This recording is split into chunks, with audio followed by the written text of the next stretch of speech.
I woke to the hush of rain against my apartment windows, the city muting itself into a gray, forgiving whisper. The kettle clicked off. I poured the water over the grounds and watched espresso darken and bloom, the surface swirling like weather. My reflection shivered in the pain. Loose bun, freckles I'd stopped fretting about, a blouse that would read as navy in the conference room, but nearly black in the elevator's dim mirror. Outside, taxis drew bright commas along the curb. Inside, I lifted the mug to my face and let the steam warm my skin. If there is a middle-aged woman's morning ritual, it is this moment, breath and heat, and the first small private victory of surviving another night's doubts. The office smelled of paper and lemon cleaner. It was barely 7 and the open floor looked like a sleeping city. Monitors off, sample boards leaned against cubicles, models like miniature cathedrals waiting for worshippers. I ran my hand across the edge of our competition model, the new public library proposal, and the balsa wood was smooth as promise.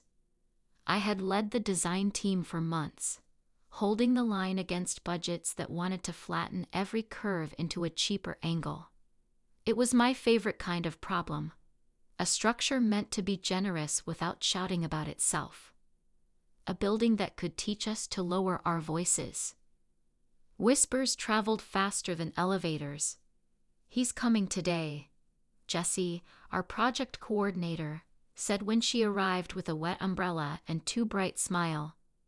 She meant the new CEO, the one the board brought in to steady profits and reassure donors. A man whose accomplishments were a paragraph and whose photographs were a thesis. The industry blogs had been kind about his last firm's recovery after a lawsuit, less kind about his divorce. I had not read all the blogs. I had read enough to know I would need my best, most impassive face. He arrived late morning when the rain had gentled to mist. The human resources director, impossibly cheerful, did the introductions. "This is Mr. Hale," she said, and there he was. Tall without trying to be, a dark suit that respected a rainy day, a tie the color of a storm about to break. He didn't have the over-practiced grin of a rescuer. He had the cautious gaze of a man who does his listening before he does his speaking. "Ms. North," he said, extending a hand that was warm but not presumptuous. "I've looked through your portfolio. The city owes you some of its better corners." "Cities don't owe me," I said. "They owe themselves." Something eased in his face, like a door unlatched from inside. "Good," he said. "It's comforting to find someone who doesn't need to be sold on their own work." Our first conversation was 2 parts civility, 1 part friction. He asked questions about our library scheme, and I answered in measured sentences, careful not to sound proprietorial. He rubbed his thumb along the edge of the presentation board, as if testing its strength, and said, almost absent-mindedly, "Public buildings should always smell faintly of paper and soap." It was the kind of observation that made me want to either argue or agree too quickly. I chose neither, and when his eyes met mine, something like mutual amusement crossed between us. Professional, polite, charged by the awareness that we understood the same invisible geometry. He set a meeting for Thursday to review our readiness for the final selection committee. That gave the team 3 days to smooth the textures of our pitch and polish the model's seams. The open office woke to urgency. Sketches bloomed. Emails arrived with new constraints. The printer ran hot. Somewhere in that hum, a thread of tension braided itself through the workday chatter. People loathe change and love gossip, and a new CEO is a narrative engine. By afternoon, I overheard someone in accounting say he was brought in to cut the gray-haired overhead. She caught my eye and blushed. "Present company excluded," she said, and I smiled because the alternative is to break something. He walked the floor without entourage. If he lingered near our corner, he didn't say much. He read silently, made notes in a narrow leather notebook, and occasionally asked a question that wasn't rhetorical. I admired that more than I wanted to admit. Competence is a kind of seduction when you spend your days surrounded by people who talk like commercials and act like weather vanes. Thursday arrived dressed in thunder. The selection committee, city officials, a philanthropist with impeccable hair, and 2 community advocates who looked tired enough to love libraries, sat at the long glass conference table. We'd rehearsed our bids so many times I could imagine the words projected onto my eyelids. I opened with the image of a mother pushing a stroller through wet streets, the child craning toward a low, warm light. I spoke about doors that open easily, shelves that meet a teenager's searching hands, the sound a book makes when it is borrowed by someone without a library at home. When I reached for the next slide, my clicker stuttered. The room waited, my fingers betrayed me, and in a small, treacherous moment, I felt a tremor begin. His hand appeared beside mine over the table's edge, palm up, steady, patient. My fingers brushed his to pass the clicker. A small thing, nothing at all, no more than an accidental press in a crowded city. But skin knows what rules refuse. Heat traveled into my wrist and up my arm, an exhale I hadn't planned. He clicked the slide forward like it was always part of the choreography, and my voice found its way back to the room.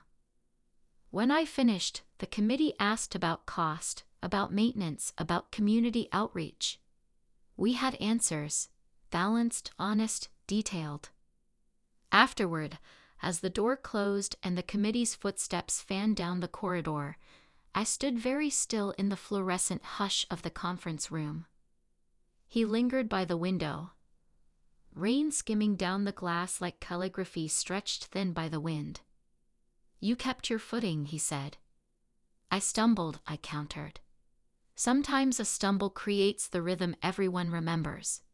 His tone was neutral, but that pulse between us was not.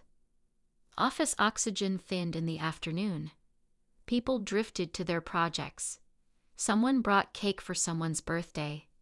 Laughter rose like a friendly alarm.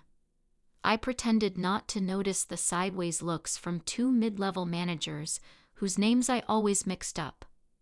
A rumor is a story that wants to be fed, and today it would feast on a CEO's hand and a senior architect's breath. I would not feed it. I sat at my desk and wrote a memo about cost-saving substitutions that would not make the building hate itself. The memo had more courage than I did. It said exactly what I meant. We learned the next morning that we were shortlisted. My team cheered without relief, because they understood that shortlists are a new kind of stress.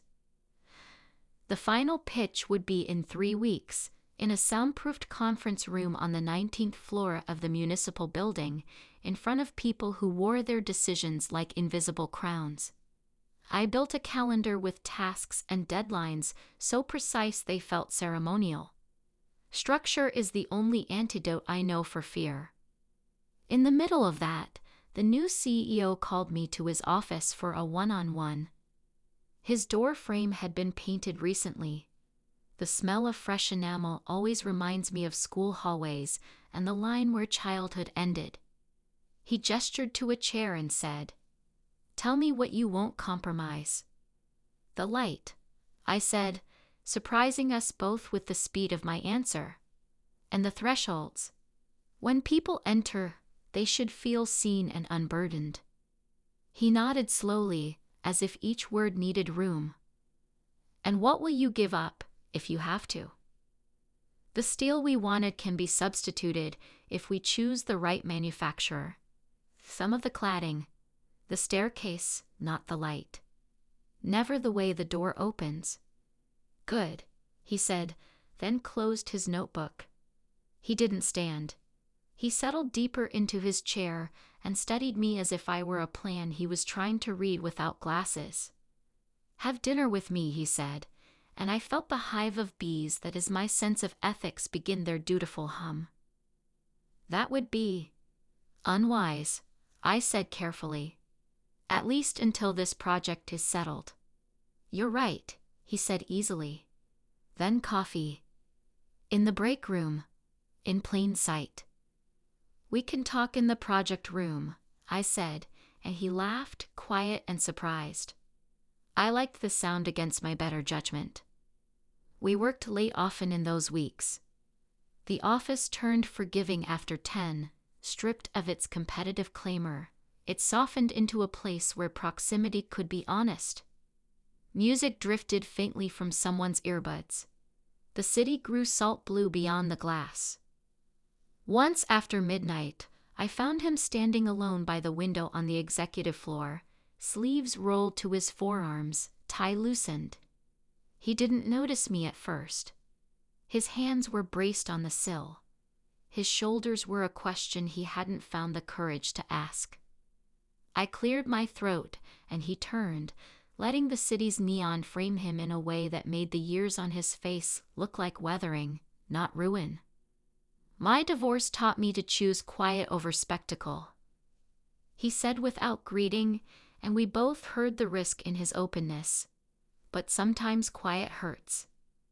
My husband loved jazz, I said, the past tense neither gentle nor cruel. The missing is not a cruelty, it's a climate. After he died, silence felt like loyalty. Then one night I turned the radio on while I made soup. Louis Armstrong sang like someone who had remembered how to be alive. I cried into the onions and left the song on. It didn't feel like a confession. It felt like swapping maps. The gossip thickened when we traveled to the regional conference to study a municipal building that had failed so badly everyone was generous about it in hindsight. He sat at the other end of the aisle during the keynote. He did not look at me when the speaker made an offhand joke about office romances and open-plan privacy. On the flight home, we were 2 seats apart. At baggage claim, he touched the handle of my suitcase to lift it off the carousel when my shoulder twinged. A camera phone flash popped nearby. A young architect from a competitor smiled at us with victory in his teeth.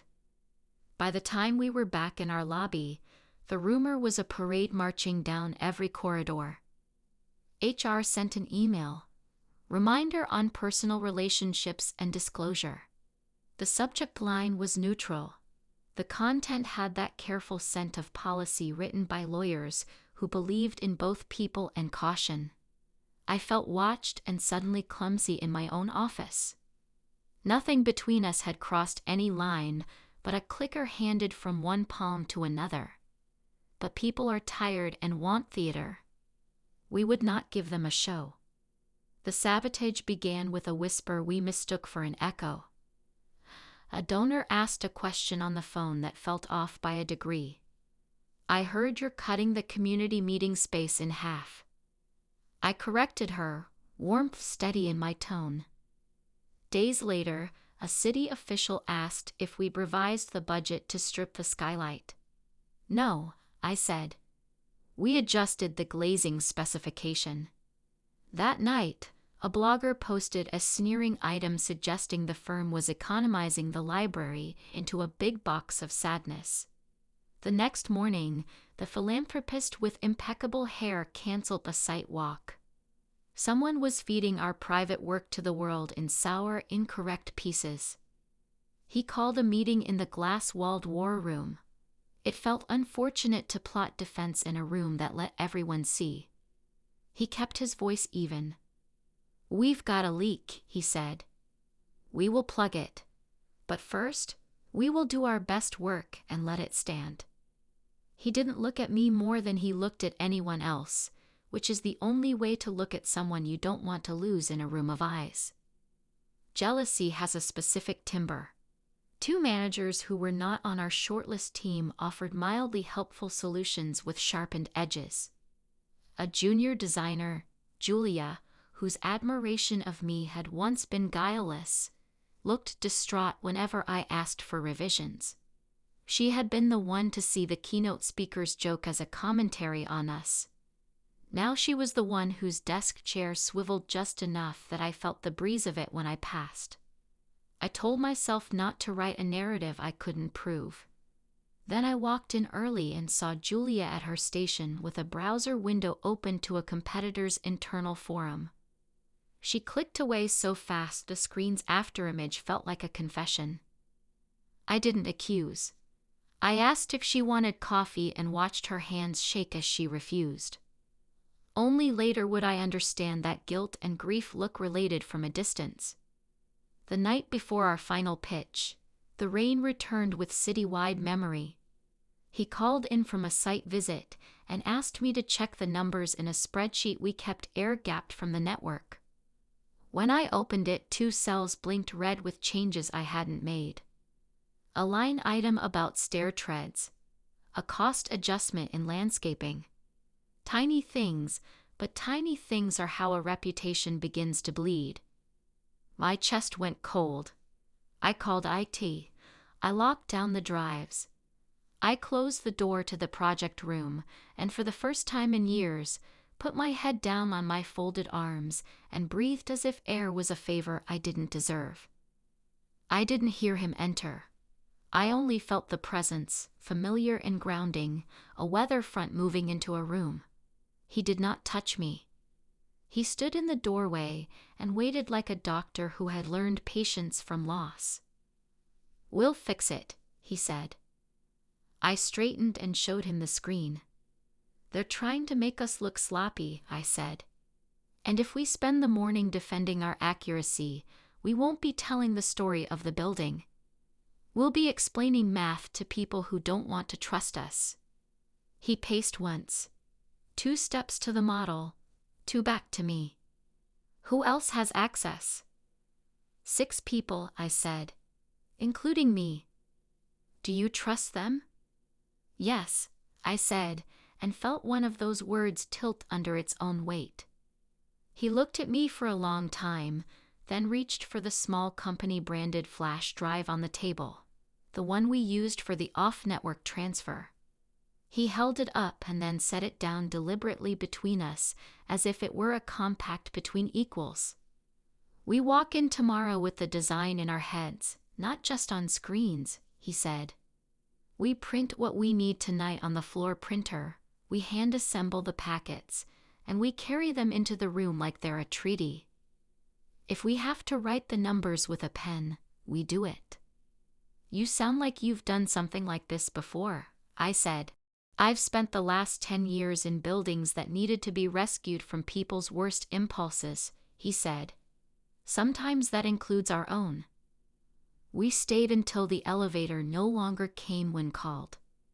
Security took pity and showed us the service lift, which hummed like a large, tired bee as we rode up to the executive floor's printer, the only one not on the same network segment.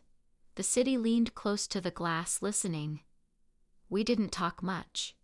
He trimmed pages with a metal straightedge, and I stapled with the rhythm of a slow heartbeat. I reached for a stray sheet, and our fingers met, an accidental press again, but not uninvited.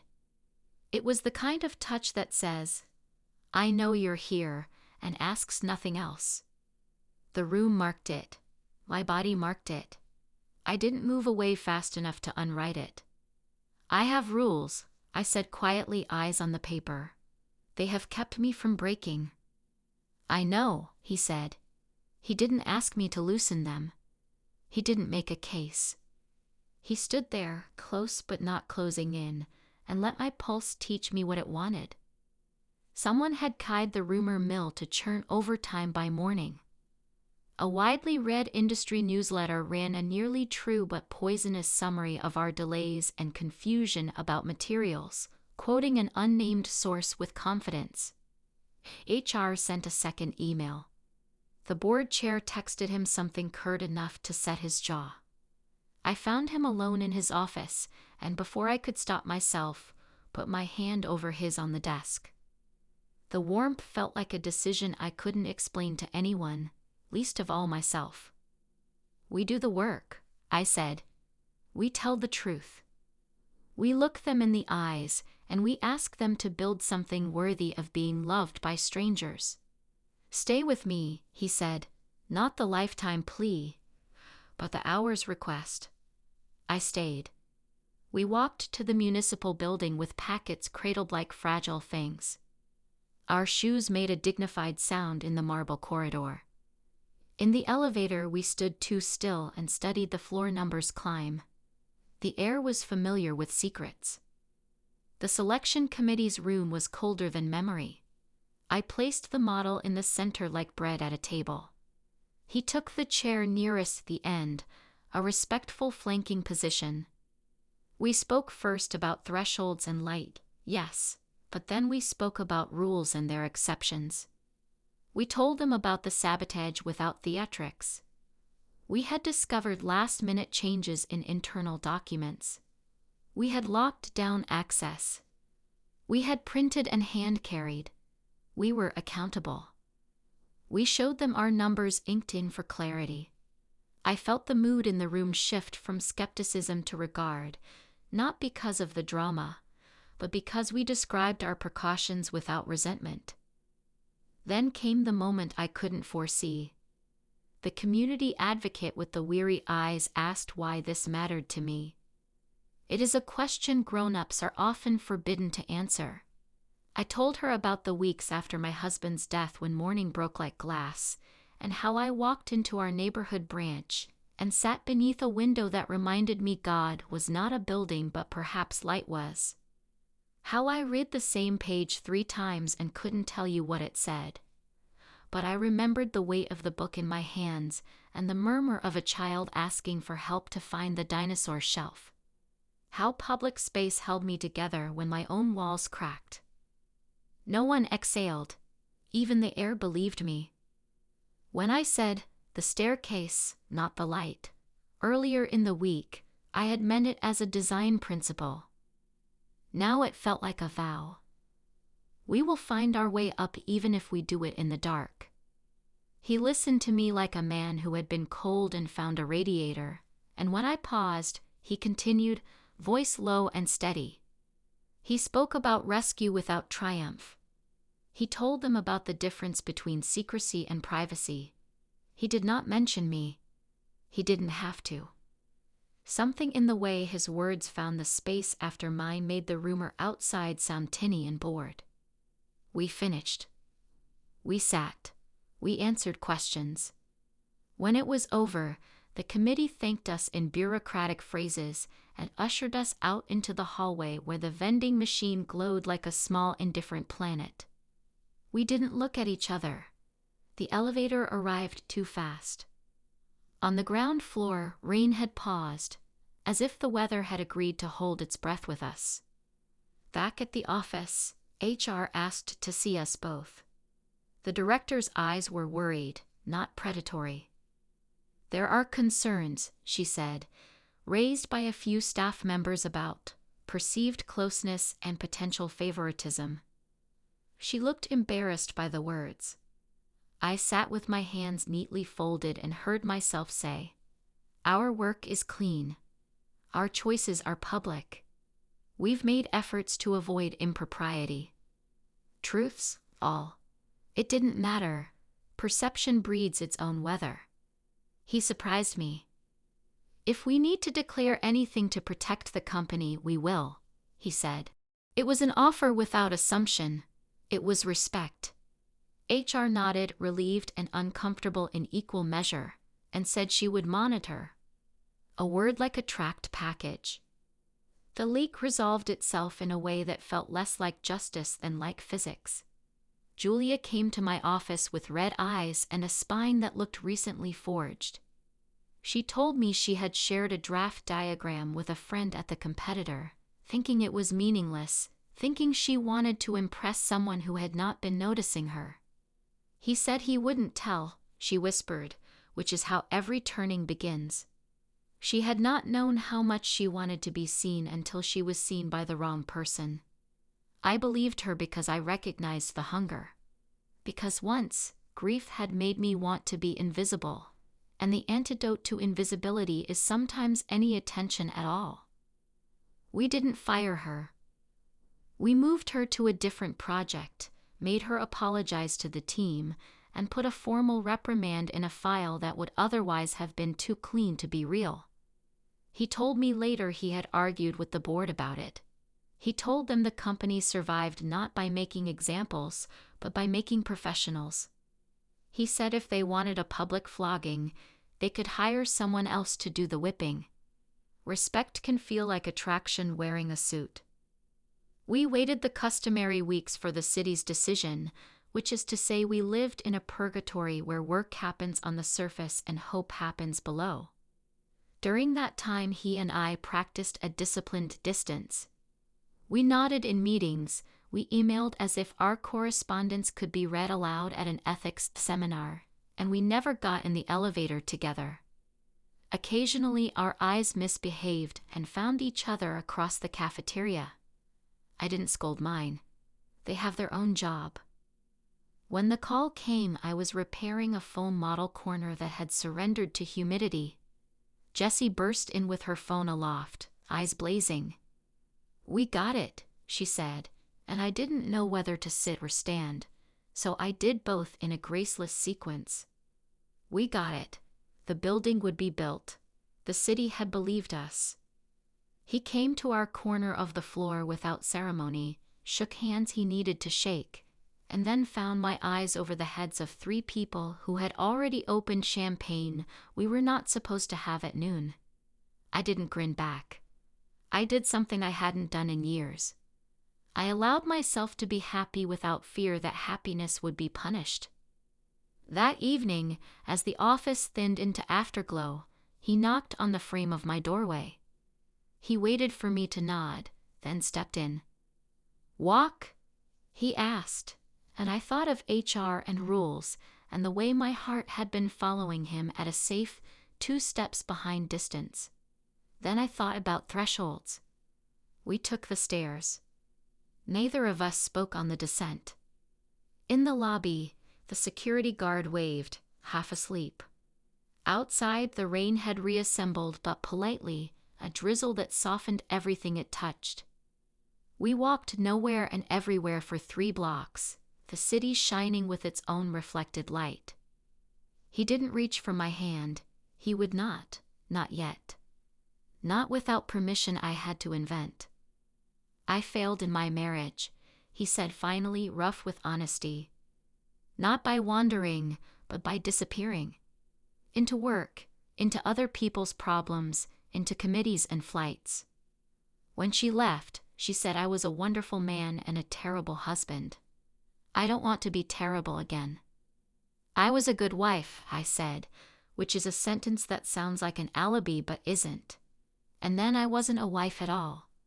I wore that loss like a uniform until I forgot it wasn't my skin. I don't want to be loyal to absence more than I am loyal to presence. We stood under an awning while a bus sighed past. The smell of diesel and wet concrete is my city's cologne. A jazz guitar lived somewhere behind us, a radio left on in a bodega, the chords patient and undemanding. The life I had carefully curated, the life of respect and muted rooms, leaned against an invisible railing and looked down into a view I wasn't sure I was allowed to enjoy. "I will ask once," he said, voice a shade above the rain. "If you say no, I will not ask again. Not for a very long time, and maybe not ever. Have dinner with me. Not to celebrate the project. To learn your laugh. To see if the way I think about you, too often, too carefully, has a place in a world that doesn't want to be complicated." A streetlight blinked. A taxi turned the corner with a hiss. I remembered the moment his hand had found mine, how the room had continued breathing around us, even as my rules had gone silent. I wasn't a girl. I wasn't reckless. I was a woman who had built clean lines for decades and who had learned that sometimes a beautiful line bends. "Yes," I said. His exhale was not triumph. It was relief that sounded like gratitude. We didn't touch then. We didn't need to. Our steps home felt like a draft sketch of a plan we would refine together. The next day, we told HR we were considering a personal relationship and put into place all the checks and balances that would keep our colleagues safe from our choices. I insisted I would move to a different project once we handed the library to the city's construction team.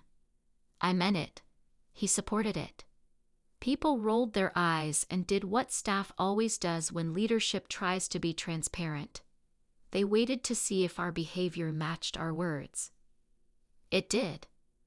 Weeks later, after the signed contracts and the cheerful press release, and the suddenly normal days where the building became a series of RFIs and site visits and details that make or break a door swing, I joined the University Arts Center renovation. I missed my library the way you miss a grown child. Not because it needed me less, because it needed me differently. He stopped by our floor less often. When he did, he greeted everyone, and if his gaze caught mine, it did so briefly, like a hand on the small of a back in a crowded room. Reassurance, not claim. We learned each other the way you learn a city you thought you already knew. He liked his espresso black unless the day had been unkind. Then he added a splash of milk, superstitious about mercy. I preferred my coffee with a single sugar cube, as if rationing sweetness would keep me from wanting more than I could name. He read biographies. I reread novels. He liked the river walks. I liked the parks. He touched my wrist once when I wordlessly panicked at a sudden siren in a narrow hallway. I placed a note in his jacket pocket before a board meeting that read, simply, "Thresholds," and he looked up, hot at the world, and I watched his shoulders lower. The first time I went to his apartment, I saw that he kept his kitchen nearly bare, as if he was still learning to believe in dinner. He had a good pan and a better knife. We cooked quietly, chopping and moving around each other, unpracticed but unafraid. When he reached for the bottle of wine, our arms brushed, and I understood that this, more than any rumors or rules, was the thing that would define us. Grace in domestic silence. We did not rush. We did not perform. The city outside did not stop to watch. Later, when the evening had thinned to candlelight, and the windows held only the glow of other lives, he said, "Are you certain?" And I heard all the vows he wasn't making, the urgency he wasn't pressing into me. I thought of the moment in the conference room when his hand appeared and steadied mine, not claiming, only anchoring. I thought of jazz in kitchens and staircases without light and a library that would one day hold a teenager's aching and a pensioner's patience under the same roof. I answered him the way I know how to answer when a plan is ready to be built. I stepped closer, breath mingling with breath, warmth learning its way across the shortest distance. The night faded around us, leaving only breath and promise. We did not become saints. We made small, practical mistakes and corrected them. On site visits, we didn't travel together. In meetings, he asked others to present first. When I received a professional award, he shook my hand in public and celebrated me in private with a ridiculously expensive cake I pretended to scold him for buying. When I was unkind out of fatigue, I apologized without flourish. When he became defensive with a contractor and later admitted it, he did what he always did. Fixed what could be fixed, accepted what could not, and moved forward without punishing the world for his embarrassment. Months turned into a year. The library's steel rose like careful handwriting drawn against the sky. The stair treads arrived exactly as specified. The threshold doors swung sweetly on their hinges. I walked the site alone one evening as summer approached, and the light under the scaffolds made a temporary cathedral. A young mother pushed a stroller along the fence and peered through the scrim. The child lifted a hand toward the sky that would one day be a skylight. I stood there and let the city's hum fold into me. Somewhere in that sound was jazz from a shop and a laugh on a balcony, and the whisper of rumor dissolving into weather. Somewhere in it was me. He met me at the corner, tie loosened, sleeves rolled, years on his face like tides, not battles. He didn't ask me what I was thinking because he already knew I was measuring time in doorways and the weight of a book. He took my hand openly now. No clicker to hide behind, no audience to pretend away. Our palms fit with the ease of something not young but new, not loud but sure. We watched the workers power down the site one light at a time, each floor dimming like a page turned. The city exhaled. I did too. I used to believe the only safety was in rules, I said, as cranes stilled their long necks. Then I learned safety is a person who will help you hold the weight of your own certainty. I used to believe the only dignity was in restraint, he said. Then I learned dignity is restraint in service of love, not fear. We stood a while longer, strangers to no one and to nothing that mattered. When we finally walked away, the library behind us glowed in its temporary skeletal skin, a promise unashamed of being incomplete. The office lights across the street dimmed one by one, but his shadow always lingered near mine, as if the city had found a way to keep us within sight, even when we turned the corner and disappeared into the wider night.